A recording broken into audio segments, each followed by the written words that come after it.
आज की हमारी जो प्रॉब्लम है लीड कोड डेली चैलेंज की, वो है प्रॉब्लम नंबर 376, जिसका नाम है विगल सबसीक्वेंस। तो विगल सबसीक्वेंस क्या होता है कि हमें एक सबसीक्वेंस गिवन, अगर हमें कोई एक सबसीक्वेंस फाइंड करनी है ऐसी जिसमें कि सबसे अगर पहले दो एलिमेंट्स के बीच का डिफरेंस पॉजिटिव है, देन नेक्स्ट टू एलिमेंट्स के बीच का डिफरेंस जो है नेगेटिव होना चाहिए, एंड वाइस वर्सा। ठीक है।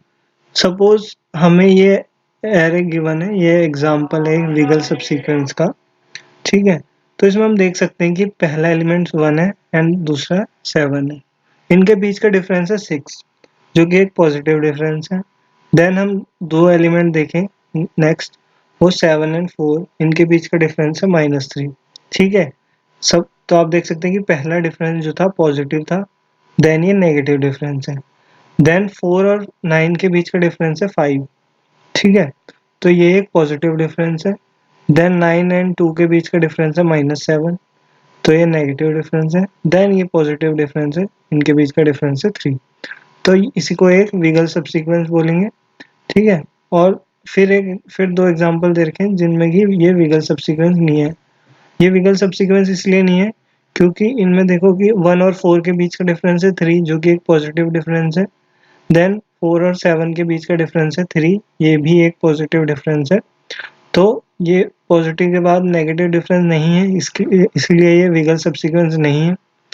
और ये जो है, ठीक है, ये इसमें क्या है कि 5 और 5 के बीच का डिफरेंस 0 है, जो कि ना ही नेगेटिव है ना ही पॉजिटिव है, तो उसको हम बोल सकते हैं कि इसलिए ये विगल सबसीक्वेंस नहीं है।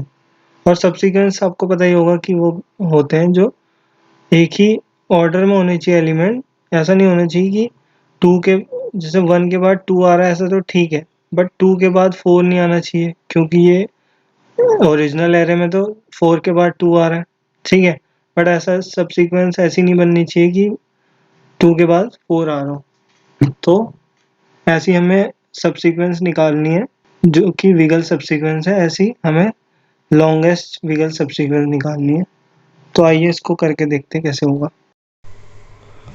विगल सबसीक्वेंस क्या होता है कि सबसे सपोज अगर हमें कोई एरे दे रखी है, अगर हम एग्जांपल एरे ले लें, ठीक है, this is suppose 1 17 5 10 then 13 15 then 10 then 5 then 16 then 8।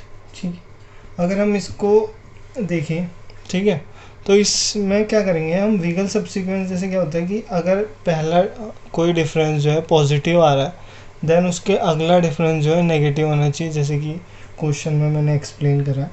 ठीक है। सपोज सबसे पहला एलिमेंट मेरे पे 1 था, देन आई गो फॉर 17, तो इसका डिफरेंस क्या है, पॉजिटिव है। ठीक है। देन मैं 5 पाया, तो 5 क्या है, इसका डिफरेंस क्या हो गया, नेगेटिव।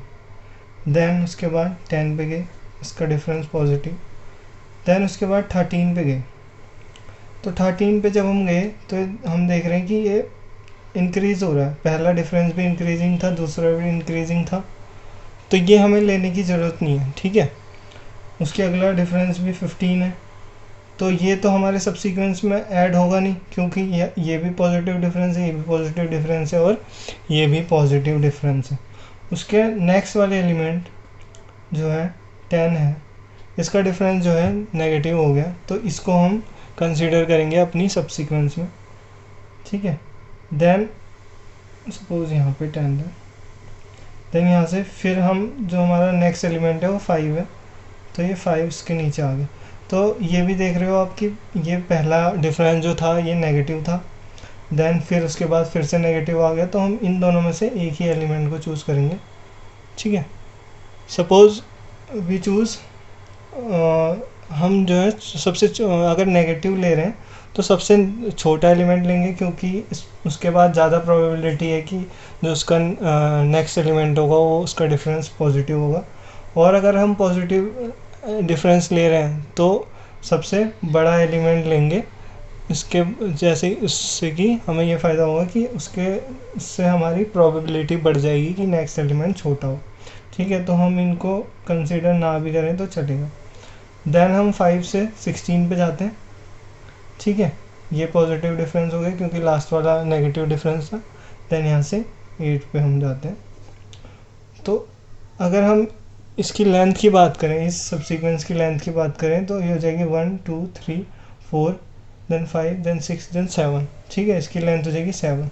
और अगर आप इसको और ढंग से ज़्यादा मतलब इसको ऑब्जर्व करें तो हम इसमें क्या ले रहे हैं, मिनिमम पीक्स, ठीक है, प्लस मैक्सिमम पीक्स, ठीक है, और मिनिमम पीक्स।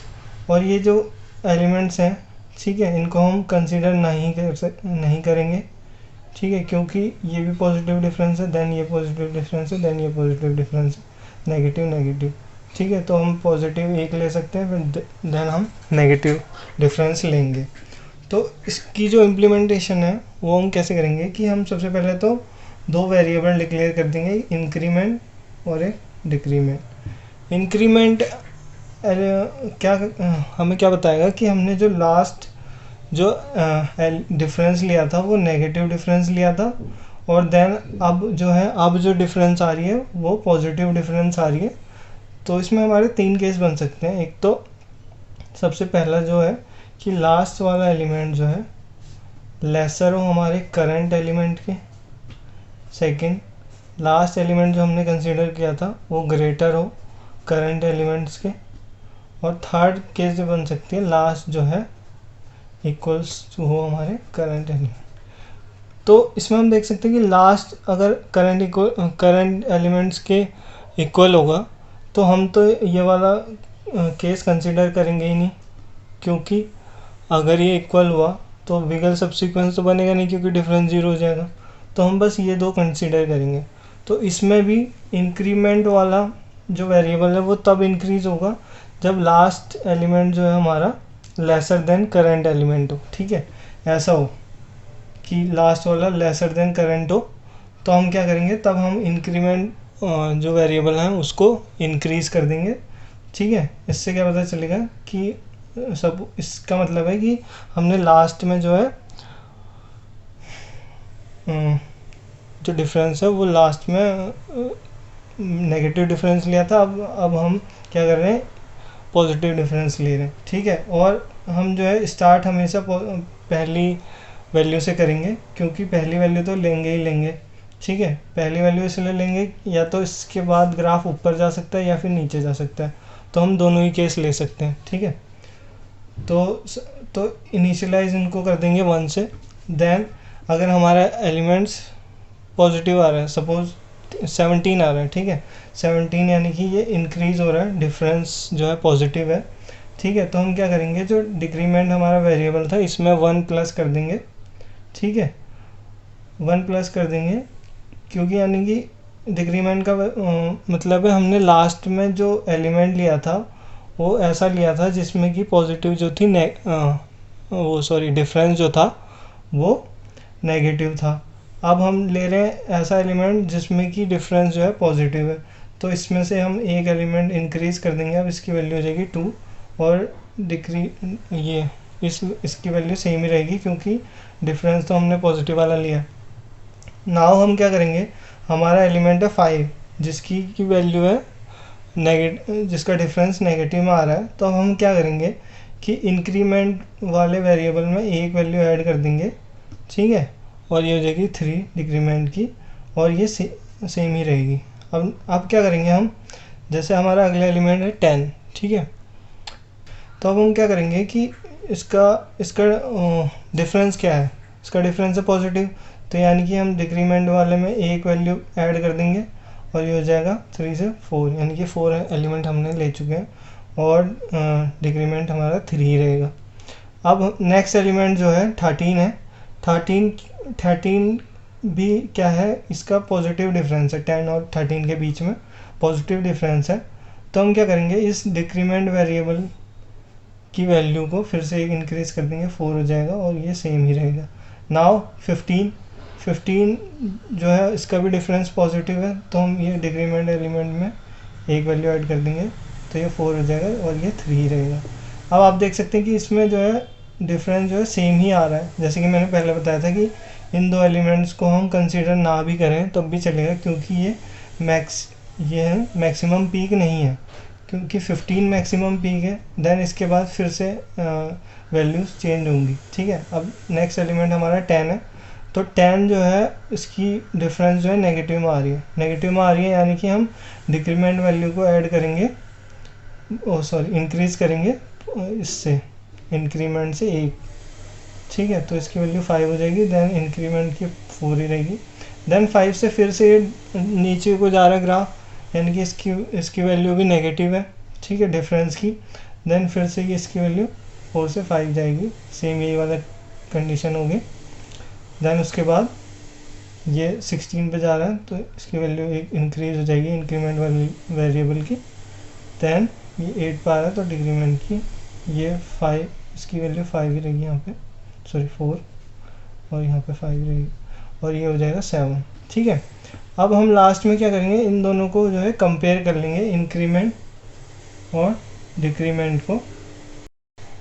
ओके, सो इनको कंपेयर कर लेंगे और कंपेयर करके देख लेंगे कि किसकी वैल्यू ज़्यादा है, ठीक है। मैक्सिमम ऑफ दीज टू ले लेंगे, इंक्रीमेंट और डिक्रीमेंट का, और देख लेंगे किसकी वैल्यू मैक्सिमम हो, उसको रिटर्न कर देंगे, ठीक है। वो हमारी मैक्सिमम लेंथ हो जाएगी।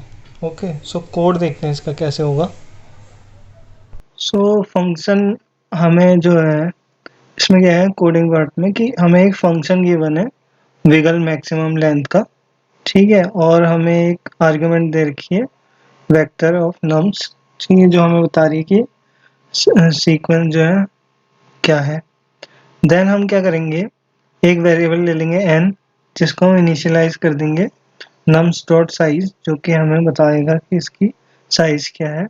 देन हम एक इंक्रीमेंट वेरिएबल ले लेंगे, डिक्रीमेंट वेरिएबल ले लेंगे, दोनों को इनिशियलाइज कर देंगे 1 से। फॉर लूप चलाएंगे 1 से लेके n तक, क्योंकि हमने फर्स्ट एलिमेंट तो लेना ही है, जैसे तो 0th एलिमेंट तो हम लेंगे ही, और 1 से लूप चला देंगे n तक, ठीक है। तो इसमें क्या करेंगे, सबसे पहले हम डिफरेंस देख लेंगे कि अगर नम्स आई जो है greater than nums i minus 1, यानी कि लास्ट एलिमेंट से ग्रेटर है हमारा नम्स i, ठीक है, तो हम क्या करेंगे, इंक्रीमेंट वेरिएबल की वैल्यू को कर देंगे डिक्रीमेंट प्लस 1, ठीक है। यानी कि पिछली बार जो डिक्रीमेंट की वैल्यू थी उसमें 1 ऐड कर देंगे, क्योंकि अब की बार हम जो है इंक्रीमेंट जो पॉजिटिव डिफरेंस ले रहे हैं, तो इसलिए इंक्रीमेंट वेरिएबल की वैल्यू हो जाएगी डिक्रीमेंट प्लस 1। ऐसी फिर जो ये है तुम्हारा, अगर दूसरा केस हुआ कि नम्स आई की वैल्यू लेस देन नम्स आई माइनस 1, यानी कि जो करंट वैल्यू है हमारी नम्स आई, उसकी वैल्यू लेस देन है लास्ट एलिमेंट के, तो हम क्या करेंगे, डिक्रीमेंट जो वेरिएबल है उसकी वैल्यू को कर देंगे इंक्रीमेंट प्लस 1। इंक्रीमेंट का मतलब है कि हमने लास्ट जो डिफरेंस लिया था वो पॉजिटिव लिया था, इस बार हम नेगेटिव डिफरेंस ले रहे हैं, तो इसलिए हम टोटल एलिमेंट्स में उसको प्लस कर दे रहे हैं। देन फाइनली हम मैक्सिमम निकाल लेंगे इंक्रीमेंट का और डिक्रीमेंट का, जो कि हमें बता देगा कि लॉन्गेस्ट सबसीक्वेंस क्या होगी, ठीक है। तो दैट्स द आंसर, ठीक है। Okay, thank you.